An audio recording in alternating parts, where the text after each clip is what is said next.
چوما، لوگ ایک مرتبہ انگوٹھے چومنے سے منع کرتے ہیں، رب نے فرمایا محبوبہ سجنا تیرا نام ہی ایسا رکھنا ہے کہ ایک مرتبہ نہ بوسہ لیں ہونٹ، آپس میں 2 مرتبہ بوسہ لیں۔ اب ساری امت جب حضور کی بارگاہ میں آئے گی تو حضور علیہ السلام یہ نہیں فرمائیں گے اذهبوا الی غیری، یہ نہیں فرمائیں گے جاؤ غیر کی طرف، حضور علیہ السلام فرمائیں گے ہاں میں ہی تمہاری سفارش کروں گا،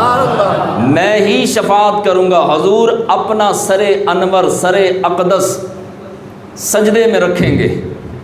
اور امت کے لیے دعائیں بخشش فرمائیں گے، کریں گے اللہ کی بارگاہ میں، تو رب فرمائے گا محبوبہ تیرے ساتھ تو وعدہ ہے وَلَا سَوْفَ يُعْطِيكَ رَبُّكَ فَتَرْضَىٰ، تجھے اتنا دیا جائے گا، اتنا دیا جائے گا کہ محبوبہ تو راضی ہو جائے گا، سر اٹھا۔ حضور علیہ السلام فرماتے ہیں میں اس وقت تک راضی نہیں ہوں گا جب تک ایک ایک امتی کو جنتی نہ بنا لوں۔ اب حضور اتنی وفاداریاں دنیا میں، قبر میں،